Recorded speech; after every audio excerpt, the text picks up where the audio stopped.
Good evening. This is the Comic Book Cretin. It's been a while, about 6 months, I believe.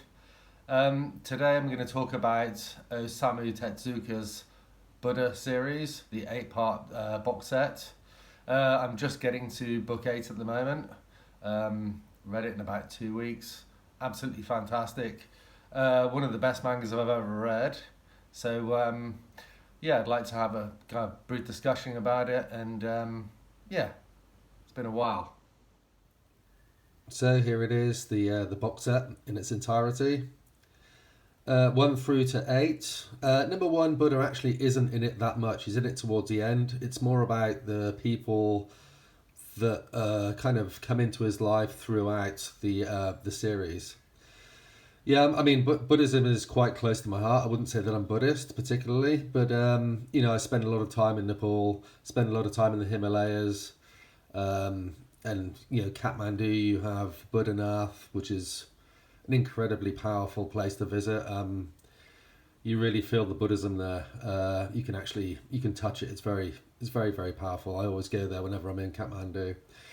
But yeah, I saw this book in Kathmandu in a bookshop, and my friend who I was with recommended it to me. So it was a no-brainer, really, to buy this.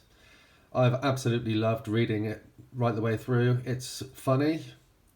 It's also very, very sad in many ways. And, it covers Buddha's life from the beginning, I guess, up until the end. I haven't actually finished book 8 yet. I will do that today. You can basically read these books in about a day. One book takes about an hour and a half, 2 hours to read. So if you enjoy sitting there for hours, you could get through this pretty quickly. I'll definitely come back to this. I've absolutely loved the way that there's the Buddha message as well as kind of contemporary humor as well that runs throughout this book. Bit of bad language as well, which I was a little bit surprised being, covering kind of like a religious leader. But yeah, I mean, the characters in this are fantastic, and it definitely actually makes me want to kind of delve into Buddhism a little bit more. Um, at the time of reading this, there were a few things going on in my life which were making me very, very unhappy.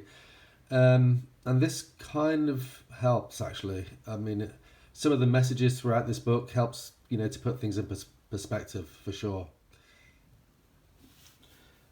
So here is some of the art. As you can see, it's pretty simple in terms of the characters, but great background. Very, very similar to what I read in Onwards Towards Their Noble Deaths by Mizuki. That kind of style of art.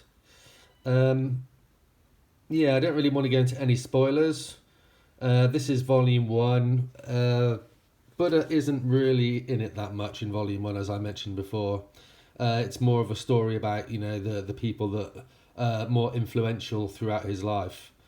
Yeah, it's great.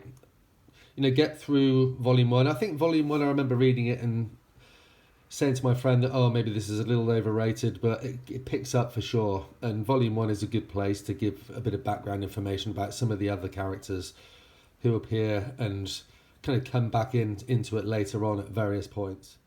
Currently, this is my manga collection. I've also got Berserk, 1, 2, 3 as in the UK. So I don't actually have that much manga. I mean, I have stuff I've downloaded, but I don't really like to really read downloaded books. I much prefer to read the actual physical copy.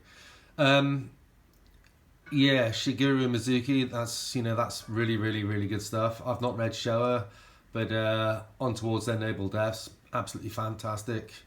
I've only read Akira number 1. Barefoot Gen at the end. Oh, fantastic book. Like anti-war. I couldn't recommend that highly enough, actually.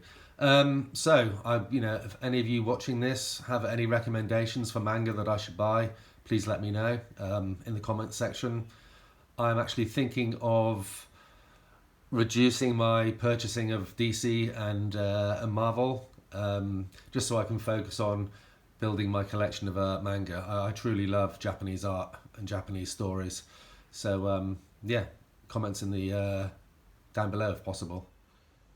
Okay, there we have it. Buddha by Osamu Tezuka. I'm about to start and finish volume 8. Hopefully I can do that this morning before my kickboxing class in the afternoon. Thoroughly recommended for people who are religious, for people who aren't religious. You can definitely get something from this book. I might even go back and purchase the hardback at some point. So any recommendations for manga, please add them to the comment section. I'll try and not wait so long before I post another video review, book review, sorry. Thank you very much. Take care. Bye-bye.